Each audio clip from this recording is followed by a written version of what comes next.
allora, da dove potrei cominciare? Da dove volete che inizio? Perché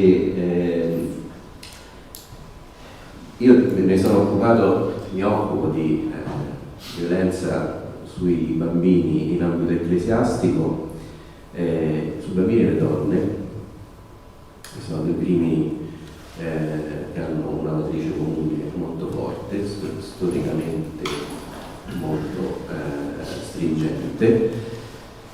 Me ne occupo da giornalista da una quindicina d'anni, che è più o meno il periodo anche dell'amicizia che mi lega e la conoscenza che mi lega a Francesco Giovanardi. Rispondendo alla domanda che mi fece l'editore del libro, e quindi a lui devo tantissimo su questo, diceva era il 2010, anzi il 2009, e in Irlanda stavano scoppiando gli scandali giganteschi, ci furono 2 inchieste importantissime, scoperchiarono uno scandalo in proporzione di quello americano scoperto dal Boston Globe con la Spotlight, eccetera, eccetera, era decisamente inferiore in termini di numerici e anche poi di coinvolgimento delle istituzioni laiche nella copertura dei casi. Quindi in caso irlandese, cioè quello che poi tra virgolette costrinse Benedetto XVI a scrivere la famosa lettera che discuse al popolo irlandese, ovviamente scuse dal suo punto di vista, le vittime delle scuse diciamo se ne fanno di tutto tipo. 2009, poi nel 2010 ecco, arrivava in quegli anni l'onda lunga dagli Stati Uniti, cioè appunto in America nel 2002 era stato l'anno dei 600 articoli del Boston Globe sullo scandalo della diocesi di Boston. Per arrivare diciamo in Europa sono voluti 6-7 anni almeno per iniziare a scoperchiare tutta una serie di situazioni che non risparmiavano nessun paese al mondo in cui c'era stata una forte presenza della Chiesa, c'era stata e c'è una forte presenza della Chiesa. E in Italia in quegli anni se ne è parlato tantissimo e appunto l'editore mi disse ok, cerchiamo di entrare nell'argomento, però e anche l'editore left, cerchiamo di entrare nell'argomento però non limitandoci a fare un quadro giornalistico della situazione, cioè fissare un punto e dire le cose stanno così. Cerchiamo anche di capire e di ragionare su come siamo arrivati a questo punto. Quindi che cos'è la pedofilia? Rispondere a delle domande molto precise. Che cos'è la pedofilia? Chi è il pedofilo? Come mai nella Chiesa, a quanto pare all'epoca, questo fenomeno, almeno dal punto di vista concettuale, sembra avere delle dimensioni sconcertanti, sconvolgenti rispetto ad altri ambienti, diciamo tra virgolette a rischio, che sono tutti quelli dove degli adulti lavorano a contatto con gli adulti. Apro una parentesi, i pedofili tutti, laici eccetera eccetera, strutturano la propria esistenza in funzione proprio della caccia e quindi vanno a scegliere precise professioni dove sanno di poter più facilmente incontrare quelle che saranno le loro o possono essere le loro vittime. E questo succede anche in ambito ecclesiastico. Nel corso della mia carriera investigativa ho incontrato tantissime storie di pedofili che si erano fatti preti, cioè che erano entrati in seminario già con una storia di pedofilia alle spalle.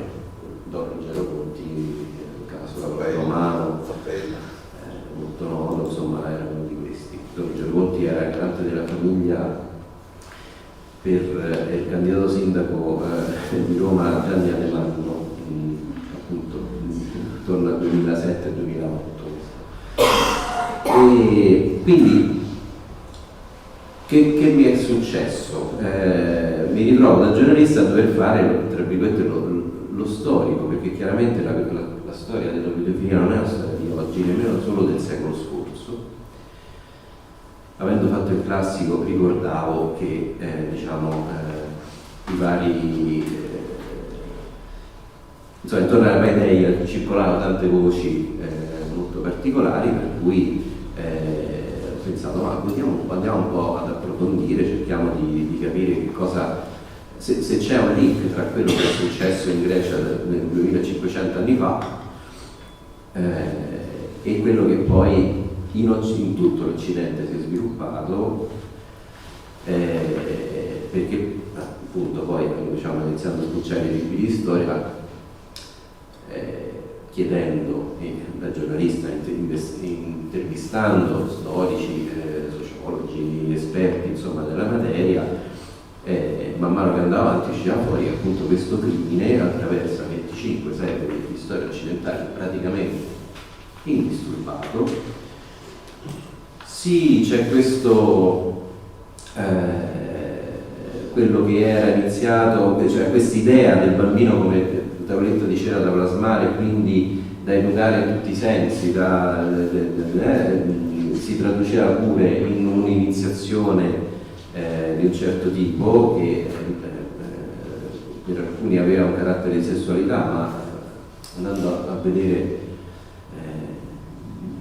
più a fondo altro non era che violenza. Poi comunque in qualche modo confluisce anche, si impegna dentro quello che poi era il mondo cristiano, che diventa dominante a un certo punto, insomma, dal IV secolo in poi soprattutto. E quindi nel libro, che comunque si intitola Chiesa e pedofilia, io me ne dovevo occupare, cioè cercare di capire come mai appunto da un certo momento in poi la violenza sui bambini e sulle donne, appunto, come dicevo prima, attraversa praticamente indisturbata, cioè senza nessuna senza proprio soluzione di continuità, questi quanti sono? Quasi 20 secoli di potere della Chiesa. Prima si parlava con Francesco ricordava che io gli ho ricordato che praticamente uno storico, si chiama il giornalista Eric Frattini, facendo una ricerca simile alla mia, lui più da storico eccetera, studiando, sbucciando libri eccetera, era riuscito a documentare l'esistenza di ben 17 papi pedofili tra il IV secolo e il XVI secolo, cioè tra se non ricordo male, il 365 e il 1560 più o meno, che è Giulio III, credo, secondo. 17, e raccontando le storie di questi signori con vari, cioè che allevavano, così la raccontavano appunto bambini di 8-10 anni eccetera, che poi raggiunta la maggiore età diventavano cardinali, quello che è. Alcuni di loro poi sono diventati anche papi, a loro volta sono diventati papi pedofili. Perché si ferma al XVI secolo? Perché poi c'è l'Inquisizione, adesso che è stata nominata nella lettera che è stata letta nell'introduzione. Quell'inquisizione lì, nella premessa al libro, appunto al primo libro che scrissi nel 2010, la premessa è dello storico dell'Inquisizione Adriano Prosperi, e nella premessa lui spiega in maniera molto semplice e chiara, ma divulgativa, uno dei motivi per cui praticamente che è Innocenzo IV, vado a memoria i numeri, perdonatemi, ma Paolo IV di Carte, istituì il Tribunale dell'Inquisizione, ed era, qual era uno dei motivi? Quello di sottrarre agli occhi dell'opinione pubblica, che premeva quella spinta delle accuse di Tero, proprio un preciso tipo di crimini, che erano quelli appunto dei crimini di sollecitazione in confessione che i sacerdoti facevano appunto durante la confessione, come si dice, come posso dire, convincendo donne e bambini in confessione a sottomettersi ad atti sessuali, quindi a praticare atti sessuali, ad atti sessuali. Quello è dal punto di vista della Chiesa è un peccato gravissimo, perché la confessione è un sacramento, quindi la violazione della confessione, e non faceva altro che, siccome era molto diffuso a quanto pare, non faceva altro che confermare le accuse di Lutero, quindi c'era il forte rischio che la Chiesa potesse da un momento all'altro barcollare, come dire, di fronte a queste accuse e quindi significava perdita di potere e così via. L'Inquisizione, per quello che io ho potuto approfondire nel mio libro, effettivamente era come diceva lo storico che lo dice anche tuttora, perché poi ha scritto anche degli articoli su Repubblica su questo argomento. Ora è un po' di tempo con questi temi, non tornano più su Repubblica, devo dire. Vado appunto a fare delle ricerche, sempre da giornalista, andando a chiedere la collaborazione di esperti, e quello che appunto Frattini aveva documentato molto bene, cioè se ci sono 17 papi pedofili, figuriamoci cosa c'è sotto, intorno e sotto il Papa. Come per miracolo, tra la seconda metà del XVI secolo e la fine del XIX secolo, quindi praticamente per 3 secoli, dalle cronache, che invece fino a quel momento io nel libro ho pubblicato anche dei sonetti di Pasquino che bastano pesantemente l'autorità ecclesiastica proprio su questi temi, scompare del tutto, scompaiono notizie, non esistono più, non c'è più nulla di questo. Ma la pedofilia non si ferma. La pedofilia e la violenza sulle donne non si ferma, riemerge quando a poco i tribunali dell'Inquisizione iniziano a chiudere. E riemerge,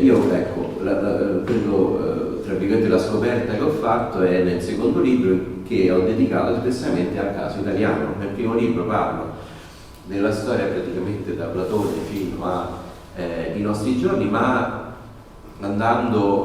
utilizzando anche come chiave narrativa quello che accadeva nel resto del mondo rispetto a questo, nei mesi in cui scrivo il libro. E poi mi sono accorto, finendo il libro, che io dell'Italia praticamente non avevo parlato, ma l'Italia già allora era un grosso problema. Io nel 2012 c'è stata la ratifica della Convenzione di Lanzarote. Il ministro che l'ha ratificata per l'Italia era Mara Carfagna, ministro delle pari opportunità. Accanto a lei c'era il cardinale, ma il Vaticano, la Santa Sede, non ha ratificato la Convenzione di Lanzarote. C'erano tantissimi giornalisti, eccetera. Io feci solo aspettare che tutti facessero le loro belle domande lì, e poi io ho chiesto alla ministra, vabbè, Convenzione di Lanzarote, quindi adesso anche l'Italia, eravamo nel 2012, c'erano state le inchieste in Stati Uniti, Irlanda, Belgio, Olanda, Inghilterra, Australia, il Brasile, in tutto il mondo si sta andando qualcosa, per cui vedo che adesso sarà il turno dell'Italia, avete firmato la convenzione, c'è accanto uno dei diretti interessati, quindi il ministro, insomma, quando è che la risposta è stata: non è nel nostro programma di governo, questa è la cosa, è un tema. Pochi mesi dopo ho fatto la stessa domanda, invece era il territorio vaticano, era un simposio mondiale dove Benedetto XVI aveva costretto praticamente tutti i vescovi del mondo a partecipare, perché si intitolava Verso la guarigione e il rinnovamento, e riguardava la guarigione dalla pedofilia, era il sottotesto, e il rinnovamento della Chiesa, quindi una chiesa senza pedofilia, questa era la cosa. E io feci la stessa domanda più o meno, sì, al portavoce della Santa Sede, che era Federico Lombardi, Monsignor Federico Lombardi, non so, mi ricordo se era gesuita, e lui mi rispose che in Italia non c'è, perché a lui chiesi, ma magari insomma, la Chiesa autorizzerà un'inchiesta indipendente in qualche modo. La risposta fu: ma in Italia il problema non sussiste, non ce n'è bisogno. E io, grazie a questa risposta, che fa un giornalista, verifica. Io ho scritto appunto il caso italiano proprio per andare a cercare di capire se Monsignor Lombardi e la campagna, che pure lei alla fine mi ha detto non ce n'è bisogno, insomma, se fosse effettivamente così, cioè se in Italia rispetto a tutto il resto del mondo il problema fosse pari a zero.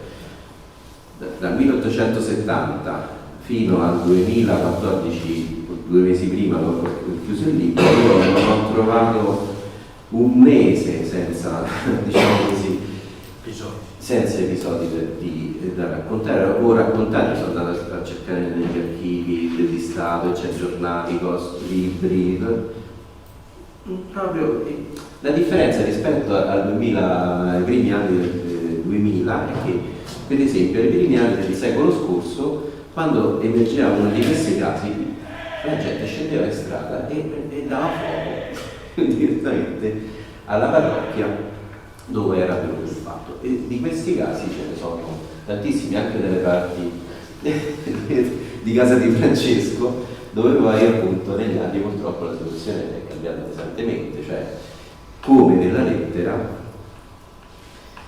che abbiamo ascoltato prima, e questo è successo appunto dagli anni del fascismo in poi, e concordato anche questo, cioè il concordato sia un atto formale che formalizzava tutta una serie di cose, dando un potere al Papa non solo economico ma soprattutto politico, cioè, insomma, che ovviamente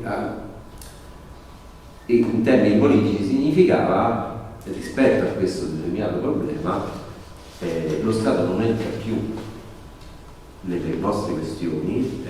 Se un sacerdote ha fatto un reato, qualcosa c'è che per voi è un peccato, lo giudicate voi, lo Stato non c'entra e vi lasciamo fare. Chiudo dicendo che la Chiesa appunto italiana ha preso al volo questa opportunità e, forte dell'esperienza dell'Inquisizione, no, scusate, il ghigno.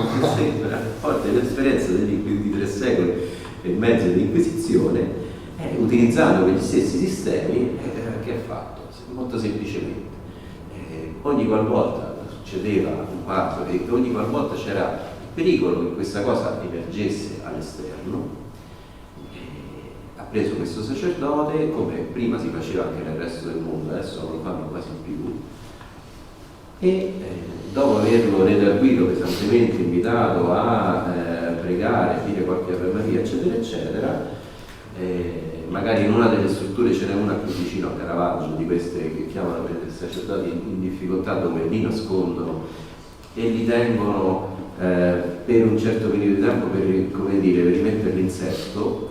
Una volta rimessi in sesto poi li rimettono in circolazione, ovviamente in parrocchie diverse rispetto a quelle dove avevano colpito, e questo non fa altro che determinare una cosa molto semplice: nuove vittime. Io adesso non so quanto ho parlato, forse ma diciamo che ci sono quasi. Il tempo l'hai praticamente concluso, quindi ancora qualcosa, poi tempo ce n'è. Un'ultima cosa, perché fin qui ecco, diciamo, ho parlato appunto cos'è la pedofilia, che è pedofilo, ho accennato a quello che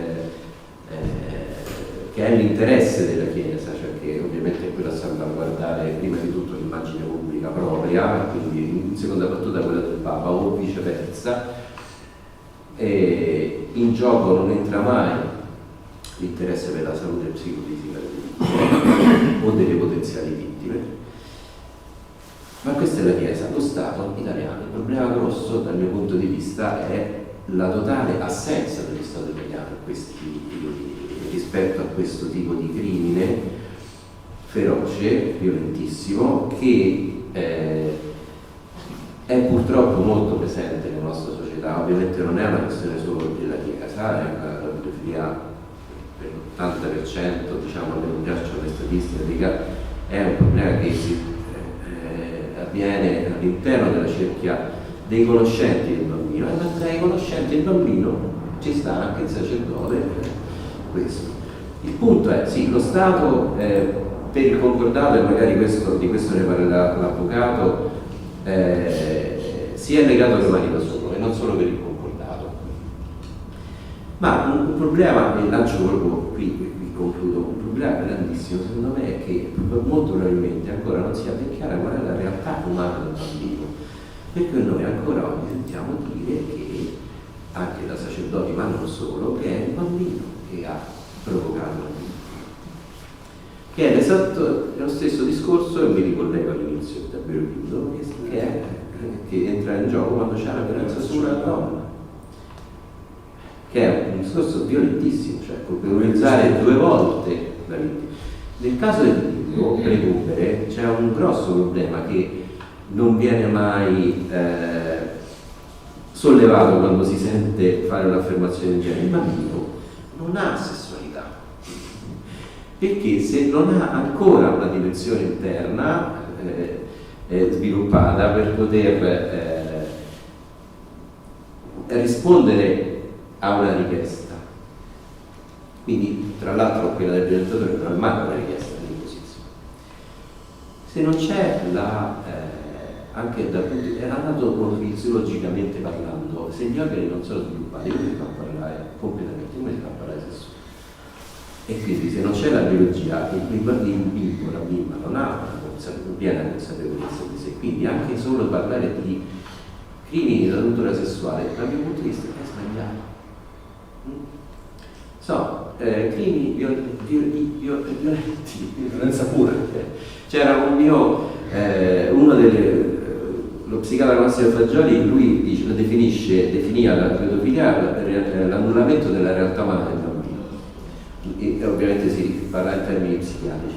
In un'intervista nel primo libro lui parla di violenza carnale, che già è diverso da violenza sessuale, perché il carnale quasi si sente pure la violenza fisica, ma prima della violenza fisica c'è quella psicologica, che è quella che lascia sulle vittime. Io parlo così con Francesco vicino, perché Francesco è un amico e abbiamo parlato tantissimo di questa cosa, quindi mi permetto di parlare da zero, poi magari però la ferita che non si rimagina o che difficilmente si rimagina è quella psicologica, e di questo, su questo argomento in Italia siamo in ritardo gigantesco, al pari di quello che riguarda proprio l'informazione corretta e approfondita su questi temi.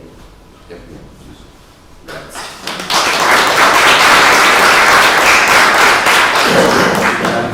Ora, dopo questa lettura, diciamo dal drone, nel senso che ci hai fatto un excursus storico, quindi scendiamo direttamente sul marciapiede, perché la Rete d'Abuso è un'associazione che fa militanza e quindi, diciamo, svolge quotidianamente il compito di confrontarsi con gli episodi che accadono giorno per giorno. E anche con le vittime.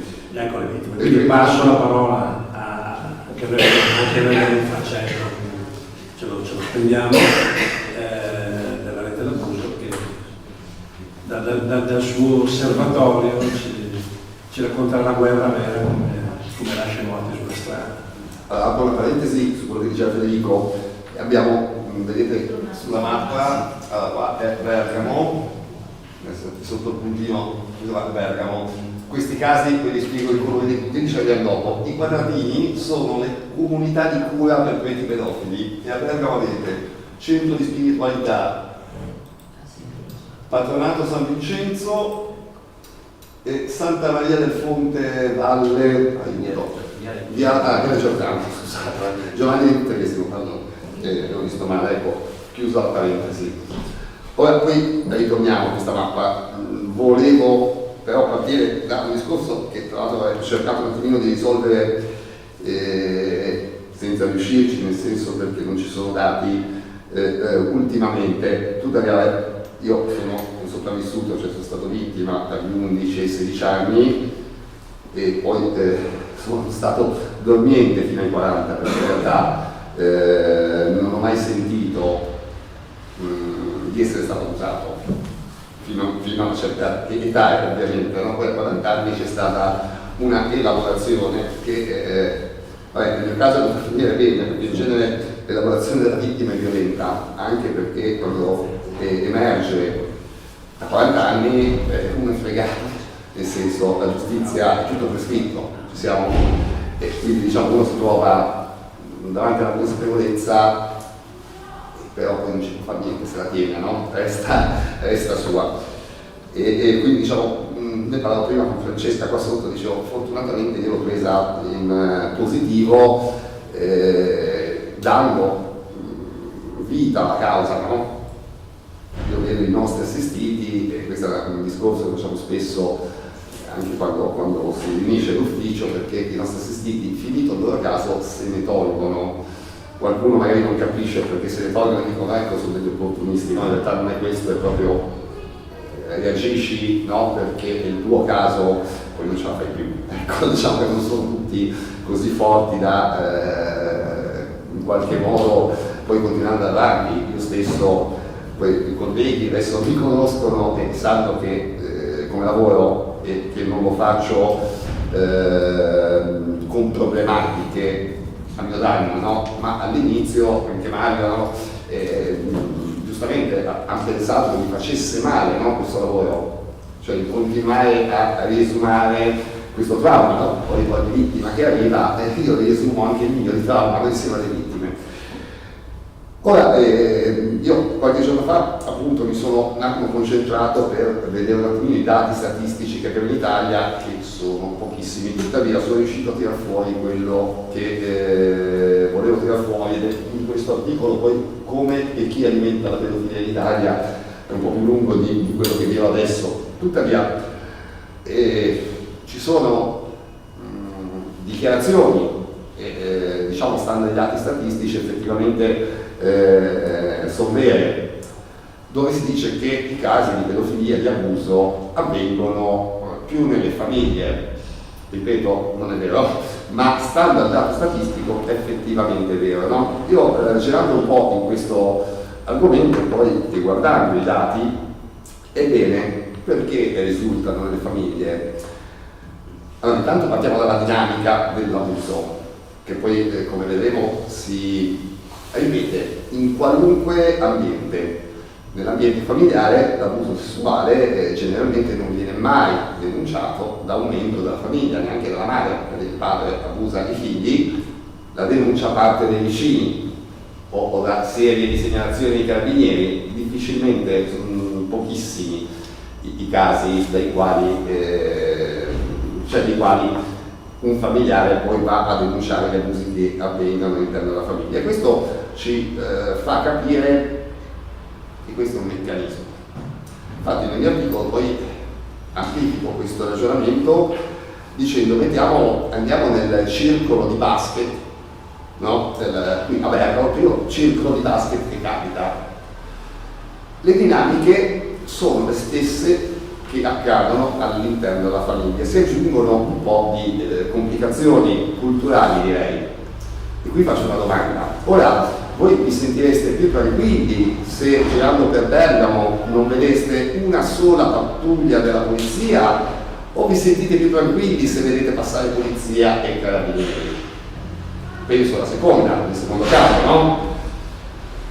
Ora, io direi che anche nella pedofilia piccolo circolo sportivo dove non accadono mai abusi, cosa impossibile perché i pedofili sono ovunque, in più nei circoli, poi vi spiegherò dopo, ci sono dinamiche, l'assenza del certificato antipedofilia che deve essere esibito ovunque, ma lo Stato, quando ha applicato Lanzarote e il certificato antipedofilia, guarda caso, ha lasciato tutta la fascia del volontariato priva di questo certificato. Nel volontariato ci stanno anche i figli, ci sta anche la Chiesa, e credo non sia casuale questa cosa.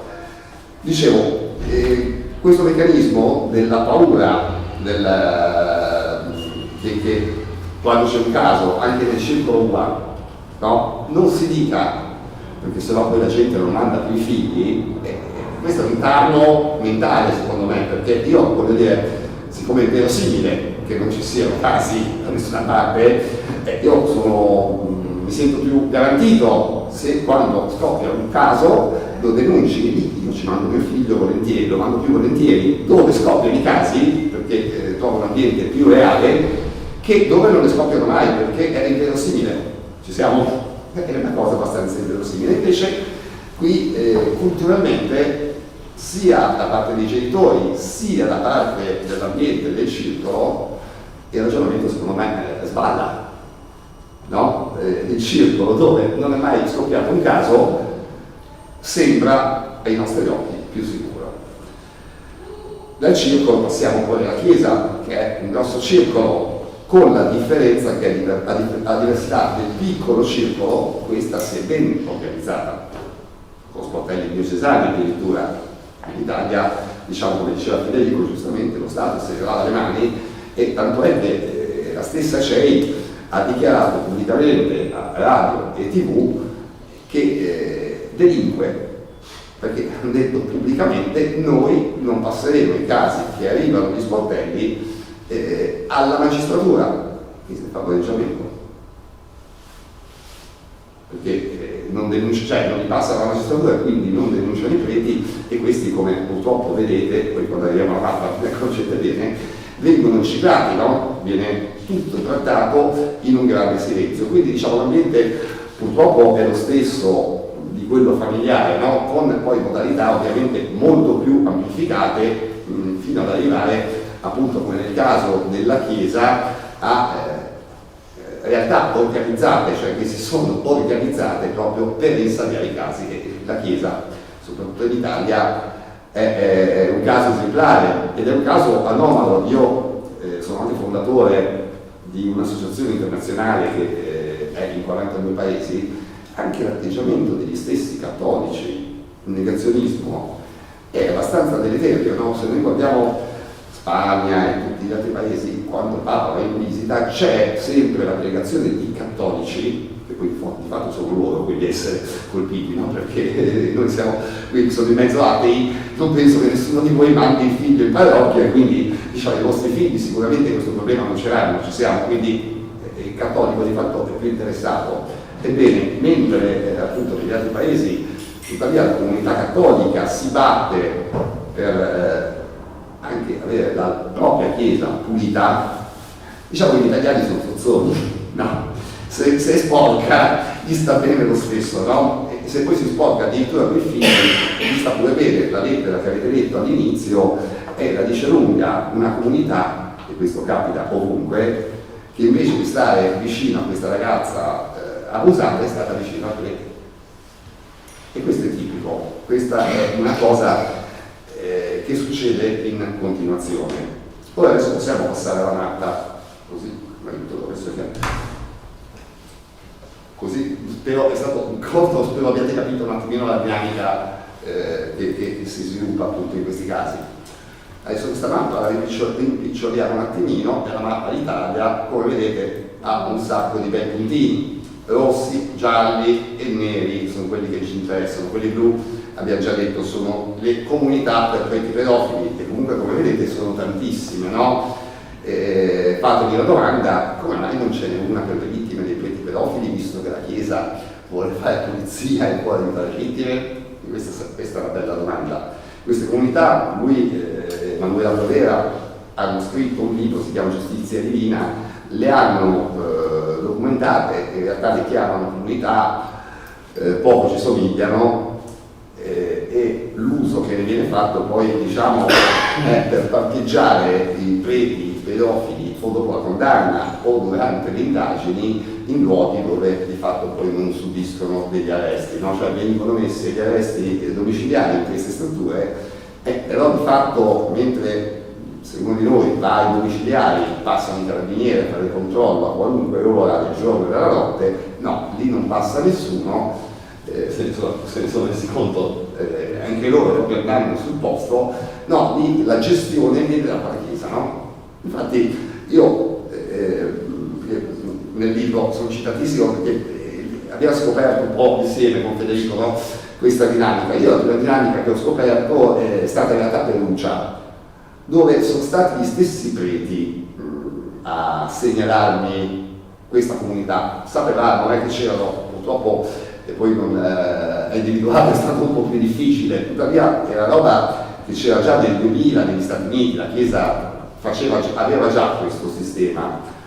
A Perugia appunto mi hanno scritto un gruppo di preti, al di là che è stato utile che mi abbiano insegnato la comunità, il meccanismo è stato lo stesso ed è poco lodevole. Questi preti non mi hanno scritto, si evince dallo scritto, preoccupati per i bambini, erano preoccupati per la loro immagine. Infatti questi mi dicono: pensi se esce un prete pedofilo e violenta un bambino, poi tutta la città se la prende con noi. Questo era il top della preoccupazione del clero peruncino, no? Per avere questa comunità. Quindi diciamo, insomma, il livello, diciamo, di valutazione, no? sul problema anche da parte proprio degli stessi membri del clero, direi che è davvero molto basso. E allora, questa mappa che noi poi possiamo andare a vedere, perché cliccando per esempio su ogni puntino si apre la scheda, c'è nome e cognome, e poi dal link qua sotto potete accedere a tutti i documenti che sono nel sito. Cliccando qua, il sito va in ricerca, fa redirect, e tra qualche istante, ad esempio adesso ho cliccato Giorgio Carli, uscirà tutto il materiale su Giorgio Carli, quindi diciamo sono tutti casi perfettamente verificabili, no?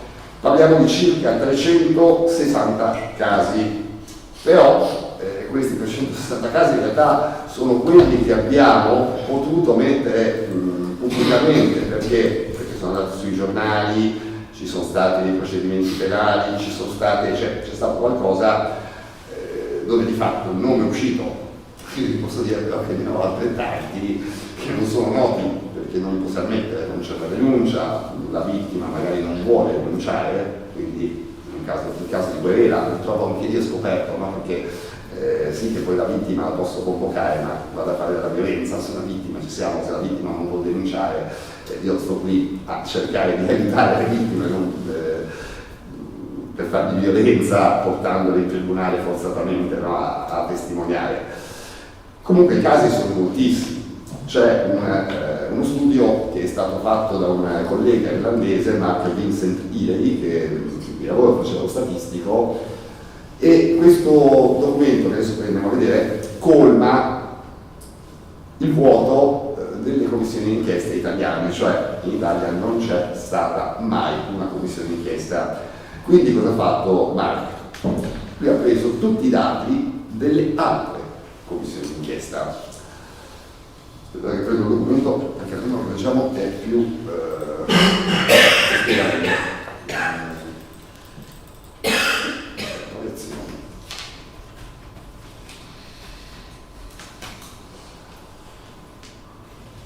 Eccolo.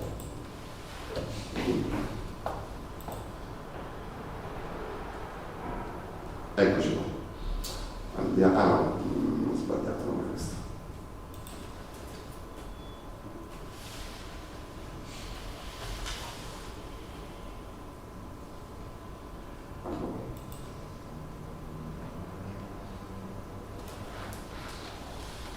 Eccoci. Vado direttamente alla tabella. Intanto queste proiezioni diciamo alla fine producono un numero appunto una proiezione di quelli che potrebbero essere i casi, le vittime in Italia.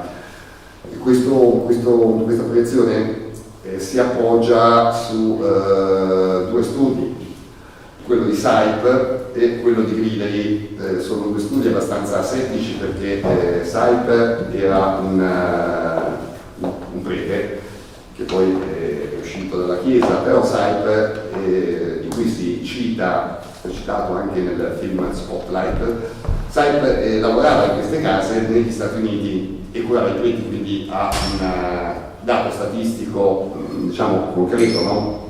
Di fronte ai fatti.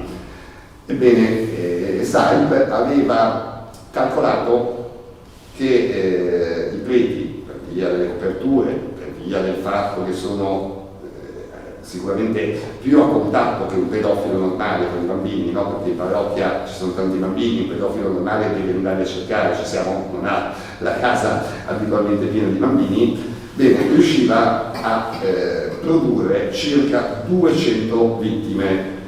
Se andiamo a vedere il dato francese, 330.000 vittime, e le dividiamo per i 300 preti pedofili usciti dalla commissione Saip, fa 75 bambini a prete.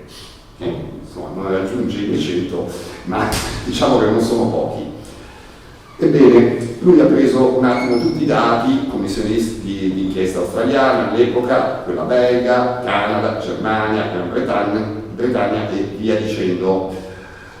Ha messo come origine i due studi, quello di Gridley e quello di Saip. La differenza tra i due studi, quello di Gridley, che anche lui era un frate, Gridley diceva 50 vittime per ogni prete, Saip dava un dato di 200, sono gli unici, diciamo, lo studio più accreditato in realtà è quello di Saip. Quindi cosa ha fatto Mark? Ha messo sull'origine dei due dati la popolazione cattolica, perché poi è quella che subisce gli abusi, come ho detto prima, no? Non sono gli atei, non sono i testimoni di Geova, non sono i musulmani, perché i bambini in parrocchia non ce li mandano. Ha guardato quanti sacerdoti ci sono, ad esempio in Australia, no? La popolazione cattolica, cioè i cattolici iscritti alla Chiesa, i sacerdoti, che sono il potenziale, e poi insomma ha fatto delle percentuali. Noi diciamo che giriamo intorno al 6% nei dati statistici, lui è partito da un 2, ha fatto il 4, tuttavia appunto mettendo a posto questi dati è riuscito poi a produrre con lo stesso sistema il dato italiano, cioè sempre sulla base di origine dei due studi ha messo la popolazione cattolica che in Italia è di 52 milioni, 57 milioni, pardon, milioni di persone. I preti sono 50.000. Lo sapete che non ci sono 50.000 preti in America? In tutta America? Quindi l'Italia ha il potenziale più alto. Sulla base di questo, appunto, di questo studio, come vediamo, Saip ci dà un risultato di 1 milione di vittime, risultato che è purtroppo credibile perché le ultime commissioni soprattutto secondo me sono fatte meglio delle precedenti, cioè anche quella australiana in realtà non credo tiri fuori tutti i dati, cioè davvero un po' carente, ecco. Tuttavia è riuscito a fare questa proiezione e darci una immagine di quello che potrebbe essere il dato italiano. Quindi non è vero che gli abusi, come poi la statistica dimostra, sono solo nelle famiglie, perché questo dimostra la statistica. Non escono gli altri dati semplicemente perché non c'è la denuncia, non vengono denunciati, che è cosa ben diversa, no? Cioè vengono occultati, quindi diciamo non ci sono neppure a livello statistico. E l'Italia, se vogliamo aprire questa bella mappa, come vedete, no, i puntini che sembrano pochi, eppure per esempio andiamo a Verona, dove avevamo l'istituto Oro, e vedete che io più a largo, i puntini non c'è, sembrava un puntino, invece sono decine di puntini. Pensate un po' che ogni puntino di questi può aver prodotto circa 200 vittime, e ora di qui potete immaginare cosa può accadere appunto col sistema che ha la Chiesa, cioè un sistema di insabbiamento che oggi è alla luce del sole, cioè non è cambiato niente da ieri, solo che ieri si andava a parlare dal vescovo che insabbiava, adesso si va agli sportelli diocesani dove la stessa CEI dice insabbia. E questo è quello che poi di fatto la CEI dice di fronte ai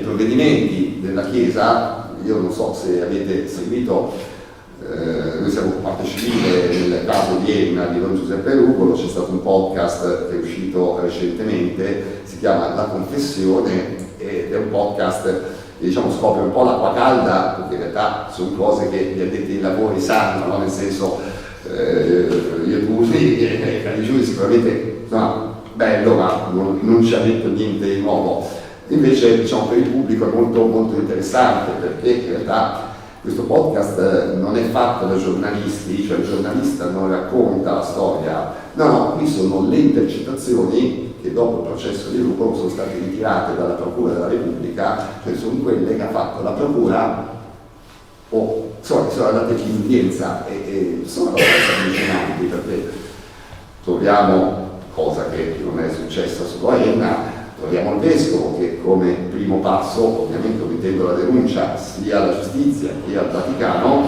cerca di comprare con le classiche 25.000 euro il silenzio della vittima. E qui, vedete, diventa di nuovo un reato dove lo Stato tace, qui la colpa è dello Stato, perché vi spiego, gli accordi tra le parti sono legali in Italia, l'accordo tra le parti però è quando ci mettiamo a posto io e te su un danno che uno dei due ha subito. Qui non è così. Qui viene fatto un accordo tra le parti col vincolo della riservatezza per occultare il caso, no? Quindi per salvare il prete io ti do 25.000 euro per non andare alla magistratura, cosa che purtroppo funziona perché anche le vittime vengono scelte, non trovate molti figli di avvocati abusati, ma il problema non è l'avvocato, no? Non è che ha paura dell'avvocato, neanche del medico. Sono famiglie in realtà che reagiscono, no? Le famiglie che sono maggiormente colpite sono in realtà quelle più disagiate, quindi di fatto anche economicamente. E anche qui questa cosa è pubblica, si sa, avviene.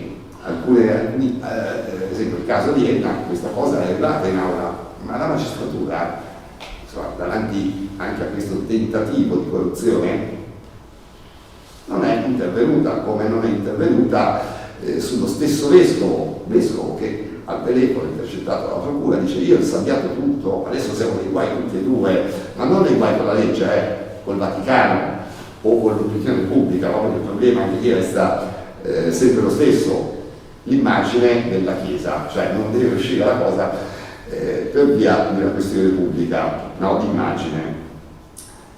E quindi diciamo questo podcast, ripeto, che svela un poco di nuovo, è molto importante perché in realtà noi che lavoriamo in questo settore, purtroppo i casi in Italia sono ancora oggi tutti gestiti così. Qui a Bergamo abbiamo un caso, poi parlerà l'avvocato Caligiuri, ma anche qui vediamo che tuttavia noi abbiamo fatto la segnalazione alla Chiesa perché abbiamo diverse vittime, parecchie, devo dire, tantissime, perché è il primo caso che insomma in genere il 10% delle vittime denunciano, quindi nei casi tutte le volte sono 4 o 5, le vittime sono poche. In questo caso purtroppo sono fatte avanti al momento, se non ricordo male, più di 30 vittime. Vedete che su Wikipedia lo trovi come incaricato dal Vaticano per l'istruzione dei preti all'estero o qualcosa del genere, in realtà esce subito un dato anomalo. Questo prete che ha più di 70 anni non ha mai avuto una parrocchia in carico. E io già lì, insomma, come ho iniziato a indagare su questo caso, ho detto che strano, cioè un prete che non ha mai avuto una parrocchia, questo è molto strano. Poi è uscito di più, la Chiesa sapeva palesemente perché poi una vittima che si è presentata alla rete in realtà ha divorziato e il motivo erano questi rapporti, probabilmente continuava, di carattere omosessuale. Con questo voglio dire, la diocesi di Bergamo non può dire che non sapeva niente, no? Perché ce l'hanno avuto pure in un processo locale, eppure non l'hanno mai fermato. Adesso è scoppiato lo scandalo, la magistratura sta indagando, tuttavia abbiamo dato, perché anche qui ci sono vittime che arrivano alla rete e in chiesa non ne vogliono più sapere, e allora le passiamo all'avvocato Caligiuri. Ci sono quelle invece che ci chiedono di voler intraprendere la via canonica, e la posizione della rete naturalmente è neutrale, no? Perché siamo qui per aiutare le vittime, al di là che vai in tribunale o al di là che vai in diocesi, no? Di fatto dietro questa cosa allora abbiamo convogliato alcuni nomi alla diocesi di Bergamo, no? Visto che vantano tanto questi sportelli, queste indagini, questi processi canonici, dati nomi, ebbene, non hanno chiamato nessuna delle vittime, no? Anche qui lo capite che è un grande specchietto per le allodole questo, perché in realtà abbiamo questo Papa che da una parte ha incantato tutti con questi sportelli che sono, a mio avviso, una truffa micidiale per la vittima, dico truffa perché voi dovete capire che in queste dinamiche, per esempio, passiamo su un processo già giudicato, quello di Don Mauro Galli. Ora la vittima non è andata allo sportello di Cesaro perché fortunatamente non c'erano ancora, però facciamo conto che la vittima va allo sportello di Cesaro, lì c'è una signora, un signore, qualcuno che verbalizza, qualcuno che non è un tecnico naturalmente, no? Quindi verbalizza come è capace di verbalizzare, la vittima firma, poi queste carte finiscono nell'archivio diocesano. Ora, cosa accade? Nel momento in cui la vittima, perché in genere quando arrivano alla rete d'accusa ho già provato ad andare in diocesi, no? Diciamo arrivano perché là si sono trovate le porte chiuse. E bene, la vittima poi viene alla rete d'abuso e vuole fare una causa, ok? E però si trova dei problemi perché la vittima in realtà ha lasciato una deposizione firmata a quello sportello diocesano, deposizione che poi è nell'utilizzo dell'avvocato del prete, perché in genere gli avvocati purtroppo cioè gli avvocati dei preti non se li paga quasi mai il prete, ma li paga la diocesi, come poi risulta per l'intercettazione, in questo caso specifico, no? Con Don Mauro Galli di Milano, abbiamo un'intercettazione del vescovo, cosa che non poteva fare, no? Perché allora, infatti lateralmente in realtà impongono al magistrato di informare l'ordinario diocesano, che è il vescovo, sull'apertura di un fascicolo, no? E questo è avvenuto. Il vescovo però non può andare dal suo prete e dirgli guarda che sei indagato, invece no, l'ha fatto e ha organizzato persino l'incontro con l'avvocato, no? Ha detto vai il giorno tale, avvocato X ti aspetta. Cioè capite cosa succede? E essendo già difficile da scoperchiare anche in un ambito non ecclesiastico questa cosa, immaginatevi come lo diventa poi in un caso del genere. Quindi diciamo la situazione è piuttosto complicata, ecco, anche per noi poi alla fine che dobbiamo trovare le soluzioni a questo danno, no? Perché in realtà poi ci sono queste deposizioni di cui la vittima non ha copia, assolutamente, le firme ma restano lì, la vittima se non ricorda, se quando vado da Caligiuri mi chiede che è scritto lì, che c'è scritto, che tira se c'è da incrociare le dita che la vittima se lo ricordi bene, no? Perché ripeto, Caro Francesco, non vorrei sollecitare sì, perché no, perché voglio dire, chissà quanto staremo a sentire. ti do un secondo, lo stesso documento, al di là che è un problema per un procedimento penale, crea un altro controproblema in un procedimento civile. I procedimenti civili hanno una prescrizione diversa da quella penale, cioè la prescrizione civile non parte dal momento dello stupro, ma parte dal momento in cui la vittima è consapevole, parte dal momento in cui la vittima firma quel documento in quel maledetto sportello diocesano. Perché se tu non sei consapevole non denunci, tu denunci quando sei consapevole. Non è stato fatto dalla polizia, è stato fatto dallo sportello, ma da lì parte il countdown per la prescrizione anche in sede civile. Spero di essere stato chiaro e chiudo perché tecnicamente Vai.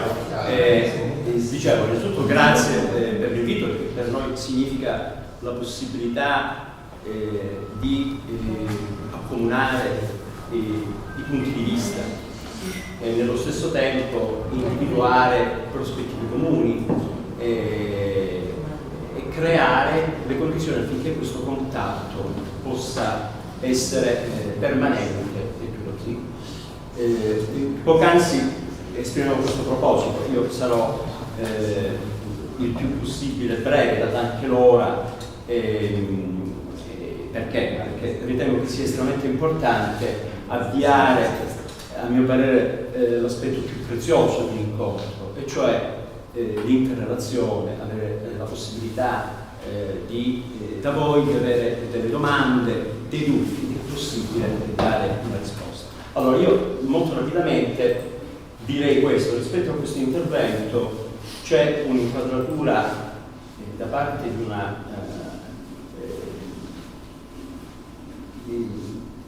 una posizione di responsabilità che viene svolta appunto dal garante, che occupa una posizione importante in una compagine amministrativa e che è appunto il garante dei diritti dei minori.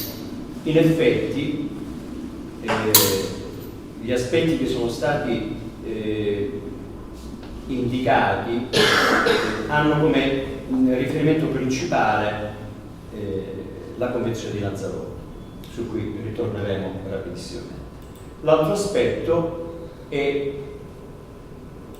mi aspetterei è la propositività, cioè come nel territorio, e forse questo è un proposito iniziale, è importante interrogare il garante. Questa comunicazione leggo del 22 marzo 2024, che cosa si è fatto in questo tempo ovviamente questo problema, e poi da parte vostra troverete gli elementi da dare, gli stimoli, e in questo senso si può creare una condizione favorevole, perché altrimenti qui si ripropone continuamente un problema e si arricchisce, si rende piacevole, stimolante. Però quello che intendiamo noi, anche con le nostre provocazioni, raccogliere è la pratica, l'intervento, affinché anche questo incontro possa avere un senso di continuità qui in territorio, attraverso quello che potete fare. Allora, io parto rapidissimamente con una considerazione conclusiva da parte di Francesco relativamente al lavoro che è stato fatto da parte di due giornaliste, una giornalista in particolare, Federica Turn, e direi anche grazie al coraggio della vittima Antonio Messina di superare determinate difficoltà comprensibili e terribili in un territorio così difficile, contrassegnato da una ancora più rafforzata omertà, da una situazione che noi, diciamo, come abbiamo partecipato a questo processo, conosciamo questo processo, e tutte le difficoltà anche legate al territorio e ad altri aspetti che comunque rendono questo lavoro, appunto il podcast, un lavoro sicuramente pregevole, estremamente importante, che poi rappresenta una provocazione di fatto.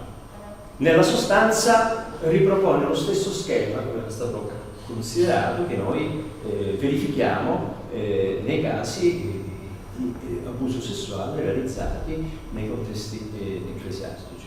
Cioè la condizione reattiva che si viene a determinare è quella della copertura da parte dell'ente religioso, sovradeterminato dalla persona fisica del vescovo, e che il vescovo ha un'esposizione di responsabilità. Nelle nostre discussioni inquadravamo il vescovo come una figura equiparabile ad un consigliere regionale, no? Che ha la sua competenza territoriale, che deve, ovviamente è quasi un'immagine metaforica, però sostanzialmente è chiaro che ci sono degli aspetti diversi, però sulla responsabilità, sulla competenza e sul ruolo da svolgere c'è molto ci sono molti tratti simili. Ritornando quindi al podcast, credo che è stato fatto questo pregevole lavoro da parte di Federico Turri, di Piero Insarizzo, della collega Eleanna Barasilini, che ha avuto la capacità di tecnicamente di portare avanti una attività così complessa e difficile, e quindi diciamo questo prodotto è chiaro che deve avere la sua valorizzazione, e secondo me ce l'ha, però dipende da ciò che si farà, no? dalle sensibilità. Chiuso su questo punto, e quindi rendendo concreto il mio proposito di accelerare, io accade sempre così, quando ci si trova in queste situazioni, non si prepara tutta una serie di questioni, poi inevitabilmente si deve tenere conto degli interventi che hanno preceduto, i quali creano anche delle problematiche, perché diciamo così la preparazione di una scala, però va bene. Allora io partirei dagli elementi che sono stati che sono emersi, e ne selezionerei diciamo almeno 3, quindi non sono tanti. Uno di carattere generale, che riguarda la coincidenza perfetta dei ruoli, dell'interesse delle posizioni apicali ricoperte dai soggetti che hanno queste vicende, negoziato con il vescovo, il quale, preoccupatissimo di mantenere alta la immagine delle istituzioni che rappresenta, deve evitare che possa essere rilevante, che possa essere di interesse pubblico, no? E quindi che cosa fa? Fa quello che è stato considerato, cioè la programmazione degli insabbiamenti e della chiarissima finalità di sottrarsi alle eventuali indagini avviate dalla Procura della Repubblica, quindi dal diritto.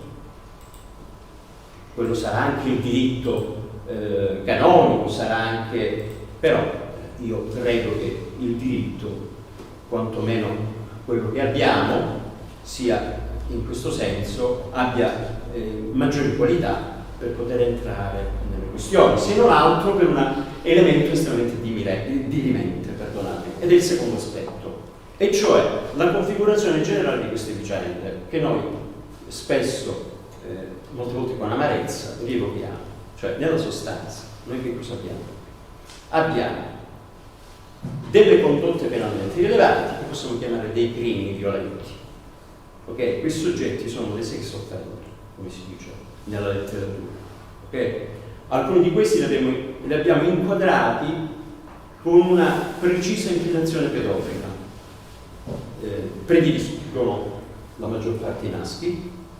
L'età, la sapete, perché la cronaca, quei pochi casi rispetto al ragionamento che veniva fatto da Francesco, e cioè che anche da Federico c'è un sommerso spaventoso, come abbiamo un sommerso spaventoso relativamente alla violenza all'interno dei rapporti di genere. E qua ci sono dei tratti che dobbiamo iniziare a considerare per quanto riguarda il funzionamento della giustizia e la tutela dei bambini, la tutela delle donne, e le questioni che sono sicuramente compatibili sul piano del diritto. Perché? Voglio prima concludere su questa questione del crimine e del peccato. È chiaro che se in un contesto un crimine violento viene considerato un peccato, questa è una mia posizione, è estremamente difficile che si possa ottenere un rimedio immediato, sia sul piano preventivo. Sul piano preventivo tu mi sposti un soggetto estremamente problematico e pericoloso, vuol dire che trasferisci un problema da Bergamo e lo trasferisci a Milano, o non tanto a Milano, ma diciamo in un'area, adesso voi sarete più esperti di me sul piano geografico, ma di fatto questo è fortemente condizionato dai propri impulsi, ripete, automatico. Qui abbiamo una sorta di do eventuale, no?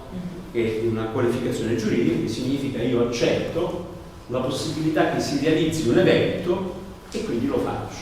No, la giurisprudenza molto chiaramente in tutti i testi troverete l'esempio del lanciatore di coltelli. Il lanciatore di coltelli ha nella stessa rappresentazione qualcuno che si presta ad essere l'avversario da evitare.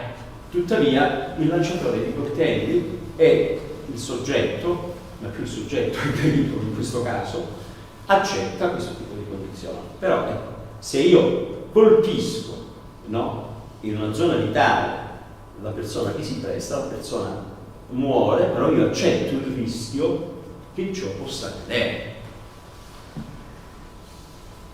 Questo diciamo come aspetto che coniuga questa accettazione del rischio negli spostamenti.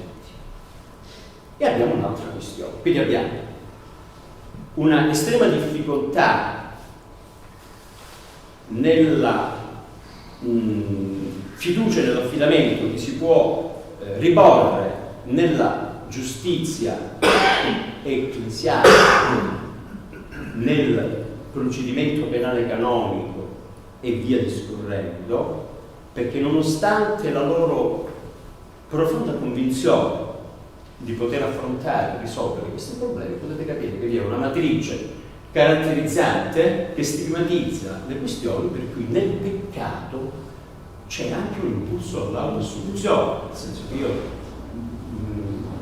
l'aspetto che veniva considerato, che Federico approfondisce in un suo testo, nell'ultimo, e su questi luoghi dove questi soggetti problematici vengono riposti per molto tempo, c'è un personale tecnico, psicologi, eccetera, eccetera, che li sostengono. Dopo un po' di tempo questi soggetti vengono riabilitati, noi lo abbiamo verificato.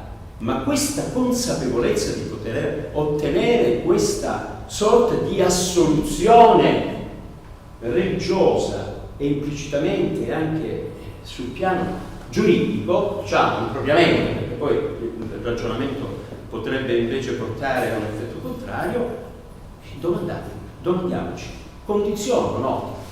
Possiamo riporre fiducia in questo tipo di dinamiche, nonostante la buona fede e la preoccupazione di chi modifica le disposizioni religiose, o meglio i precetti legislativi che riguardano anche l'obbligo di denuncia. E questo è il secondo punto, cioè la domanda a questo stadio delle riconsiderazioni è la domanda: che cosa si può fare, no? Quindi non è che noi dobbiamo creare un movimento che abbia una componente numerica di chissà quale questione, ma è su dei principi che bisogna, secondo me, partire. Partirei rapidissimamente da un preambolo dedicato alla Convenzione di Lanzarote. Non è casuale che si lega testualmente, questo è il preambolo, da questo comprenderete sia la posizione della Chiesa e sia la posizione dello Stato. Vado rapido. Nel preambolo di cada Convenzione di Lanzarote non è casuale che si lega testualmente, questa era una memoria. Decisi a contribuire efficacemente alla realizzazione dell'obiettivo comune di proteggere i minori dallo sfruttamento e dall'abuso sessuale, indipendentemente da chi ne è l'autore, e di fornire assistenza alle vittime. Questo è un punto. E ancora, tenendo conto dell'esigenza di elaborare uno strumento internazionale, globale, incentrato sugli aspetti relativi alla prevenzione. Prevenzione. Nell'esempio che poc'anzi posto non c'è una prevenzione, tutt'altro, è una sovversione della prevenzione, dei principi culturali della prevenzione, alla protezione e al diritto penale in materia di lotta a tutte le forme di sfruttamento e di abuso sessuale di minori e istituisca uno specifico meccanismo di controllo tenuto conto di quanto segue, e questo è il preambolo della Convenzione di Lanzarote. La Convenzione di Lanzarote sapete che è una convenzione sovranazionale, è una sorta di indicazione, se non possiamo considerare quasi a livello precettivo, no? Anzi, a cui il nostro sistema deve adeguarsi. Riguarda i minori, ma riguarda anche le donne, riguarda la prevenzione e riguarda l'attuale stato della prevenzione relativamente ai reati violenti, sia per quanto riguarda i femminicidi, perché fuori stavamo discutendo e ci siamo soffermati sulla questione che delle condotte predittive nei casi di femminicidio si registrano sempre più ripetutamente. Perché cosa rimanda? Rimanda a un condizionale ipotetico. Se ci fosse stato un interesse, un intervento, un controllo, un'azione di dissuasione più compatibile, quel caso, quel fatto criminale, molto probabilmente, diciamo così, non in senso assoluto, ma in senso legalizzato. Quindi, sulla prevenzione è un altro aspetto. Concludo con un'ultima questione. Alla domanda che io mi faccio, ma che cosa bisogna fare? Allora, se le leggi attuali non riescono a dare delle risposte, se il sistema preventivo e normativo, quindi l'organizzazione strutturale che poc'anzi per alcuni aspetti rientra nel passaggio nel preambolo, che cosa bisogna fare? Bisogna cambiare la legge. Bisogna cambiare la legge, non possono cambiare le persone, deve cambiare la legge. Le persone non possono essere succubi di un sistema che è immobile, perché non si raccolgono dei risultati che possono trovare un riscontro. E a mio parere, e concludo, scusate se me la sono persa di parere, scusate, sono un afghano. Ecco, lo riprendo perché era un intervento che io feci nel 2021, è stata una marea di tempo.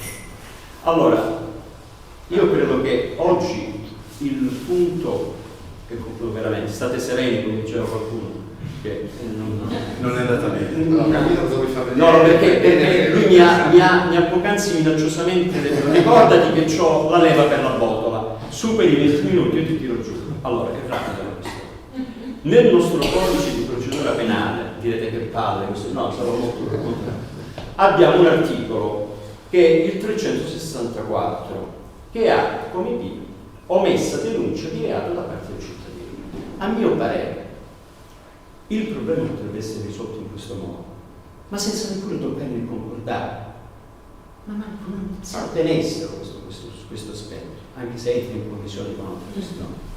C'è questa nota che basta intervenire in questo modo per quanto riguarda il problema dei minori. Questo articolo dice così: basta inserire qualcosa.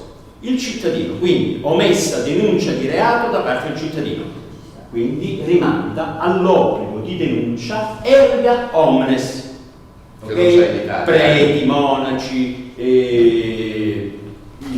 non lo so, casalinghe, golf, giocatori di biliardo e via di tutti, erga omnes. Il cittadino che ha avuto notizia di un delitto contro la personalità dello Stato, vedete che cosa c'è, ma questo è l'articolo che già c'è, per il quale la legge stabilisce l'ergastolo, basterebbe inserire, nonché dei delitti di violenza sessuale in danno di minore, articolo penale, di atti sessuali con minorenni, parliamo di reati quindi procedibili d'ufficio, quando si tratta di reati procedibili d'ufficio, di corruzione di minorenne, di adescamento, di prostituzione minorile, di pornografia minorile e di detenzione di materiale pornografico, non ne fa immediatamente denuncia all'autorità indicata nell'articolo, è punito con la reclusione fino ad 1 anno e con la multa da euro 1.300 ad euro 1.300. Qualcuno di voi penserà, ma cosa poco?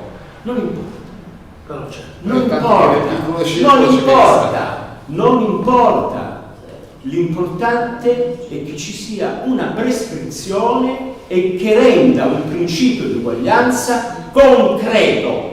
Io credo che questa è una proposta politica che io lascio e apriamo la discussione. Io non voglio deviarmi, se no mi stramazzate tutti qua. E quindi io, se siete d'accordo, se avete delle domande, noi siamo qui, a voi, come si dice, a voi la parola.